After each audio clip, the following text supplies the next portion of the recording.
Assalamu alaikum, bonjour à toutes et à tous et bienvenue pour une nouvelle vidéo. Un peu sur le même format que la vidéo de la semaine dernière sur les conseils pour s'adapter à la culture du Maroc, cette semaine je vais vous présenter quelques erreurs à ne pas commettre quand on vit au Maroc au niveau de la santé et vous donner également quelques astuces de grand-mère en réponse à certaines difficultés que je vais évoquer que vous pourrez rencontrer dans votre vie marocaine. N'hésitez pas à me dire en commentaire si c'est un format que vous appréciez, je pourrais décider d'en faire davantage si vous le souhaitez. On commence tout de suite. Le premier conseil que je peux vous donner, ce serait de ne pas négliger la CNSS. La CNSS ou bien la Caisse nationale de la sécurité sociale, c'est l'institut marocain chargé de gérer les systèmes de protection sociale pour les citoyens et les travailleurs.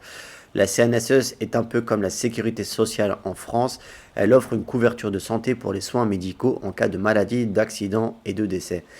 Pour bénéficier des services de la CNSS, il faut être un travailleur salarié ou un retraité qui a cotisé au système. Les employeurs sont également tenus de cotiser pour leurs employés. En retour, les bénéficiaires peuvent accéder donc à une variété de services de santé comme les consultations médicales, les soins hospitaliers, les médicaments et les examens médicaux. Il est important de noter que pour bénéficier des services de la CNSS, il est nécessaire d'avoir une carte d'affiliation valide et à jour. C'est une démarche extrêmement simple qui peut être effectuée en ligne ou bien auprès de l'une des nombreuses agences de la CNSS à travers le pays. En conclusion, la CNSS est un système de protection sociale qui est crucial pour les citoyens marocains. Il offre une couverture de santé pour les soins médicaux en cas de maladie, d'accident et permet aux bénéficiaires d'accéder vraiment à une multitude de services de santé. N'oubliez pas que ça ne concerne pas que les travailleurs au sens strict. Si vous avez une entreprise et que vous êtes vous-même le patron de cette entreprise et que vous cotisez donc au nom de cette entreprise, vous pouvez bénéficier de la CNSS. Et je le rappelle encore, il est important de maintenir sa carte d'affiliation valide pour bénéficier de ces services. Vraiment, rapprochez-vous de votre CNSS local là où vous habitez pour avoir tous les dossiers et les informations supplémentaires dont vous aurez besoin. Alors le conseil numéro 2 est un conseil qui est propre au Maroc vraiment. Vous le savez, au Maroc, on peut avoir des médicaments, des antibiotiques sans ordonnance en demandant à son pharmacien. Malheureusement, il est courant de se rendre chez un pharmacien pour obtenir un diagnostic médical et acheter des médicaments en conséquence. Cependant, cette habitude peut sembler être une économie sur le court terme, mais elle peut en réalité entraîner des coûts plus élevés à long terme, que ce soit au niveau financier ou au niveau de votre santé. Il est important de rappeler qu'un pharmacien n'est pas un médecin. Le fait de consulter un pharmacien au lieu d'un médecin qualifié peut conduire à un mauvais diagnostic, ce qui pourra entraîner des conséquences un peu plus graves sur votre santé. Les pharmaciens sont formés pour recommander des médicaments en fonction de vos symptômes, mais ils ne sont pas formés pour faire des diagnostics médicaux. Et je le dis vraiment dans cette vidéo parce qu'au Maroc, il est extrêmement courant d'aller chez son pharmacien pour demander des médicaments. On lui dit qu'on a mal là, à tel endroit, et le pharmacien vous donne un médicament en conséquence. Alors, je ne vais pas mettre tous les pharmaciens dans la même catégorie, mais il y a des pharmaciens qui sont vraiment là pour du business et qui vont vous, dans un premier temps, vous prescrire des médicaments qui vont vous coûter extrêmement cher, alors qu'un médecin qualifié vous donnera peut-être la même molécule ou en tout cas le même antibiotique équivalent, mais en beaucoup moins cher. Et ensuite, son diagnostic, comme je l'ai dit tout à l'heure, peut être mauvais. En conclusion, bien qu'il peut être tentant d'aller chez un pharmacien pour faire des économies, il est important de consulter un médecin pour des diagnostics précis et pour éviter des coûts supplémentaires à long terme, surtout si ça touche la santé de vos enfants. La santé est un investissement à long terme, notamment au Maroc, et il est important de prendre des mesures pour la protéger. Le troisième conseil porte sur tous les aliments que l'on peut acheter au Maroc. Les intoxications alimentaires peuvent être un risque important pour la santé, surtout lorsqu'on achète des aliments censés être frais qui ne le sont plus, ou bien des morceaux de pastèque par exemple, une habitude fréquente au Maroc. On trouve régulièrement des pastèques déjà découpées en morceaux sur les routes marocaines pour l'exemple. Elles sont vendues par des commerçants parce que pour beaucoup une pastèque entière c'est bien trop et donc ils la séparent en plusieurs parties. D'ailleurs, je vous parlerai dans une prochaine vidéo de bonnes habitudes à prendre face à ces vendeurs à la sauvette qu'on retrouve un peu partout au Maroc. N'hésitez pas à vous abonner à la chaîne si vous souhaitez être tenu au courant lorsque cette vidéo sortira. Et donc, pour éviter les intoxications alimentaires, il est important de suivre les conseils suivants. Acheter des aliments auprès de fournisseurs fiables qui respectent les normes de qualité et de sécurité alimentaire. C'est un terme un peu pompeux quand je le dis comme ça. Mais en gros, c'est vraiment de connaître le vendeur chez qui vous achetez vos fruits et légumes. À force de acheter régulièrement chez lui, vous allez apprendre à connaître, à demander où est-ce qu'il achète ses produits, ses aliments, et ensuite avoir un gage de confiance un peu plus important. Évitez les aliments qui ont été stockés dans des conditions inappropriées ou bien qui ont un aspect suspect. Si vous voyez que l'emballage est un peu endommagé, si ce n'est pas très bien refermé, vraiment évitez, ne prenez aucun risque. Lavez soigneusement les aliments, en particulier les fruits et légumes, avant de les consommer. Cuisez les aliments à des températures adéquates pour tuer les bactéries. Évitez de consommer des aliments qui ont été laissés à température ambiante pendant de longues périodes, en particulier les plats préparés. Et je parle notamment des vendeurs de plats dans la rue. Il faut vérifier s'il y a du monde qui achète, s'il y a un renouvellement de la nourriture. S'il n'y a personne qui attend ou qui fait la queue devant le vendeur, ce n'est pas bon signe. En conclusion, il est vraiment important de faire attention au risque d'intoxication alimentaire et de suivre les conseils que je vous ai donnés juste avant pour minimiser ces risques et protéger votre santé et celle de vos proches. Et enfin, pour finir ce conseil-là, voici quelques astuces vraiment de grand-mère pour nettoyer les fruits par exemple et éviter les intoxications alimentaires. Brosser les fruits durs comme les pommes ou les poires avec une brosse à fruits.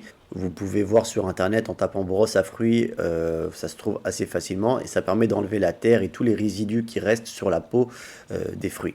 Rincez les fruits à l'eau froide, et je répète bien à l'eau froide. Plongez les fruits qui sont mous, comme les fraises et les melons, dans de l'eau froide et rincez-les soigneusement. Utilisez du vinaigre blanc, c'est extrêmement efficace pour permettre d'enlever toute ou partie des bactéries qui traînent et des résidus, aussi une partie des produits chimiques utilisés pour cultiver et faire pousser ces fruits et légumes.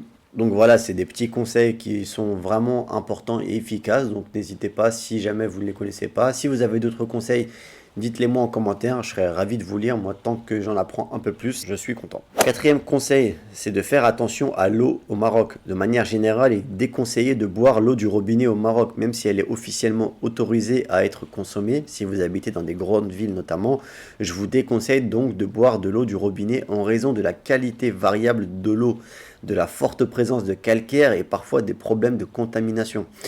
Au minimum, si vous souhaitez boire l'eau du robinet, utilisez un filtre. Vous pouvez soit acheter, vous savez, les carafes qui filtrent automatiquement l'eau, ou bien insérer directement le filtre dans votre arrivée d'eau pour avoir l'eau du robinet déjà filtrée. Mais si vous en avez les capacités financières, parce que oui, je sais que ça a un coût, il est préférable de boire de l'eau de bouteille directement ou des bidons d'eau pour votre santé. Ceux qui me suivent depuis mes débuts sur la chaîne sauront que j'avais déjà partagé, il y a quand même pas mal de temps maintenant, un comparatif des différentes marques d'eau au Maroc quant à leur teneur en minéraux. Je vous le montre ici rapidement. Donc là, vous avez les principales marques d'eau au Maroc avec Sidi Ali, Ain Saïs, Ain Ifrane, Ciel, Bahia, etc. Alors, il faut savoir qu'il y a déjà deux types d'eau. Il y a l'eau de source et l'eau de table. Donc, comme on a Bahia et Ciel qui sont des eaux de table, qui ne sont pas donc des eaux qui proviennent directement de sources d'eau. Vous voyez tout de suite que leur teneur en minéraux est bien inférieure aux autres marques d'eau. Donc là, d'après le tableau, vous avez que des marques comme Ain Saïs ou Ain Ifrane qui sont un peu au-dessus de l'eau. Et Sidi Ali, pourtant qui est connu pour être une grande marque d'eau au Maroc, n'est pas si riche en minéraux. Donc voilà, au moins vous avez un comparatif là. Et vous pourrez, en fonction des minéraux, choisir votre marque préférée. Et enfin, mon dernier conseil est de faire attention à l'humidité. S'il y a un défaut dans la construction immobilière au Maroc, c'est bien sur l'isolation des logements. Malheureusement, elle est quasiment inexistante et cela peut générer de réels problèmes au quotidien et même avoir des dégâts sur votre santé ou celle de votre famille. Voici quelques conseils pour faire face à cette humidité qui peut exister au Maroc. Bien sûr, elle n'est pas la même selon le logement choisi et selon la localisation que vous choisirez pour vous installer et également selon la saison. Tout d'abord, il est important d'aérer régulièrement votre maison. Cela signifie d'ouvrir les fenêtres et laisser entrer de l'air frais pour remplacer l'air vicié et humide à l'intérieur. Si vous le pouvez, laissez les fenêtres ouvertes pendant plusieurs heures par jour pour permettre à l'air de circuler. Ensuite, vous pouvez utiliser un déshumidificateur pour éliminer l'excès d'humidité de l'air. Les déshumidificateurs fonctionnent en retirant l'humidité de l'air et en la stockant dans un réservoir que vous pouvez vider régulièrement. C'est très pratique généralement quand vous ne pouvez pas aérer régulièrement votre maison pour X raisons ou lorsque l'humidité est déjà bien présente dans certaines pièces. Et il est également important de s'assurer que les fuites d'eau que vous avez potentiellement soient rapidement réparées pour éviter la moisissure. Ensuite, vous pouvez aussi installer des ventilateurs pour aider à évacuer l'humidité. Les ventilateurs peuvent être installés directement dans les pièces humides comme la salle de bain ou bien la cuisine. Normalement, avec tous ces petits conseils, vous devriez, Inch'Allah, être plutôt bien paré contre l'humidité. D'ailleurs, si vous souhaitez encore d'autres conseils, je vous rappelle que je poste quotidiennement sur ma page Instagram des conseils et astuces sur la vie au Maroc. N'hésitez pas à me rejoindre, le lien est dans la description. Et c'est sur ce conseil que je terminerai cette vidéo. Comme d'habitude, j'espère que ça pourra vous aider dans votre vie marocaine ou votre future vie marocaine. Et si vous êtes sur le point de vous installer au Maroc, je vous laisse avec une vidéo dédiée aux offres internet au Maroc qui vous permettra d'en savoir plus sur la qualité et les offres disponibles en termes de box et de connexion. N'hésitez pas à vous abonner à la chaîne si ce n'est pas fait et à laisser un like sur la vidéo pour l'aider à être plus visible. Quant à moi, je vous dis à la semaine prochaine, Inch'Allah, pour une nouvelle vidéo. N'oubliez pas, prenez soin de vous, prenez soin des autres. Assalamu alaikum.